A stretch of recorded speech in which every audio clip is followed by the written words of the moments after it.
listening to a few nights of fireworks is what it takes to win gold, and it's a sacrifice you had to make. Malcolm, Murray, Stuart, are you thinking of giving up paddling and taking up sailing after hearing that? Perhaps. I think we were a lot more isolated than that, so it sounds like a lot of fun. Were you actually in the village? No, we were based originally from the same rowing facility as Kim and the rowers, but just before the game started, we 5 of us moved into a house much closer to the course, which was really convenient for us. And of course the kayaking seemed to start so much later because you had to wait for all the rowers to finish, and was that frustrating for you?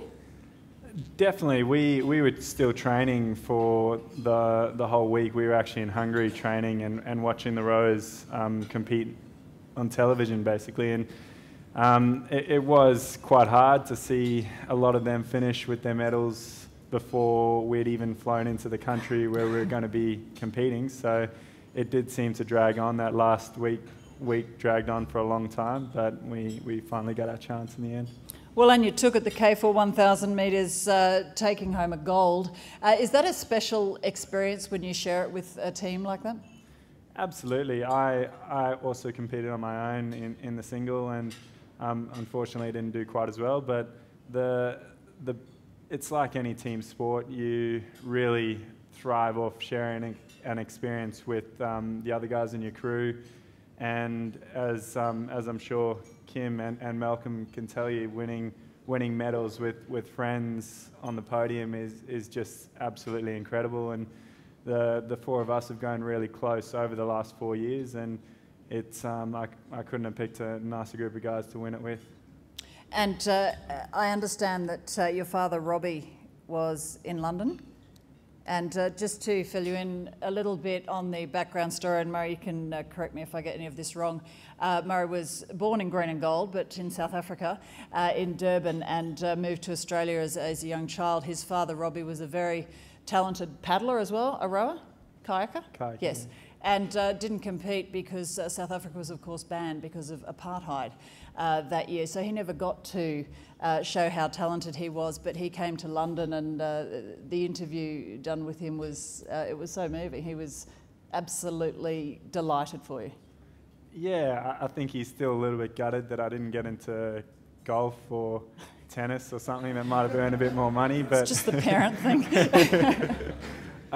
But you know, I did follow in his footsteps, and he's been such a driving force for me over the years. He's been so passionate about the sport, well, any sport that I do, but particularly when I followed in his footsteps and went into sprint kayaking. And so to see the raw emotion in his face when we came across with that gold medal was quite something, because I think he was probably a bit more excited and emotional than I was, and it was an amazing experience to share with him.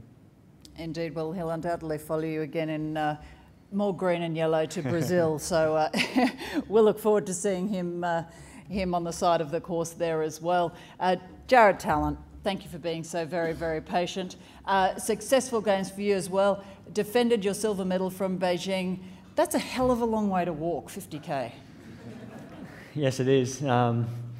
It's an incredibly hard event to train for. You're always pushing the limits in our sport, trying to go as fast as you can. And the amount of training that we do is just hours and hours and hours. Now, I'm very fortunate that I get to do it with my wife, Claire. She managed to compete in London as well. And the experience was very, very much up and down. I had a great result, but Claire had a bit of disappointment, and it was a very emotional games for both of us. And how was that, dealing with that when you're, well, you must have been so proud of yourself. I think the 20k walk was first, was it? Yeah, it was 7 days before the 50. So you hadn't performed as well as you'd hoped in the 20k, could we say? Yeah, I would have liked to have won a medal in the 20k, but I really sacrificed a lot this year, primarily preparing for the 50-kilometre event. That's where my true talent lies, and I've got a lot better chance at winning that one. Bit of a pun there with the talent. But yeah, I put everything into the 50k, thinking that I could really win the gold medal in that, and then hopefully still have enough to get a medal in the 20, but wasn't to be. And then did the race of my life in the 50k, huge personal best by 2 minutes, and unfortunately just wasn't quite enough to get that gold medal.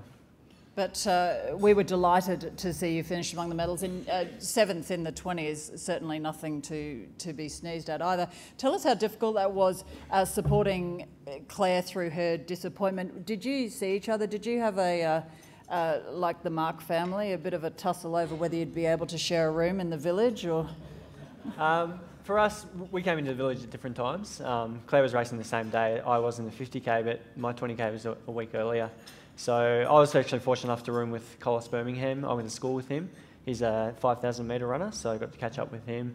It didn't worry us too much because Claire came into the village quite late, and we were more focused on our performance and competition.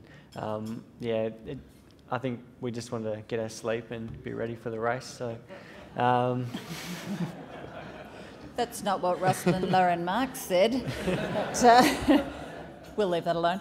And just tell me, you mentioned the excessive amount of training you do for a 50k walk, which, I mean, that's baffling. I can only imagine what that training entails. Can I ask the stupid question, is the training walking? Yes. Leading up to Beijing, I used to run most afternoons, but since Beijing, I've decided that it's better for me just to walk. So race walking, morning and afternoon, up to 200 kilometres a week.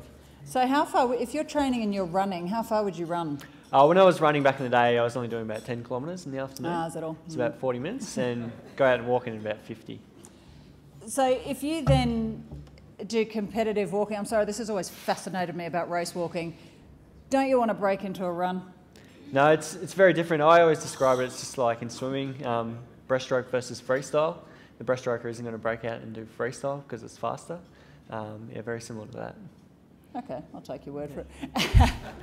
And I love your story with Claire. You were married after Beijing in Walkerville.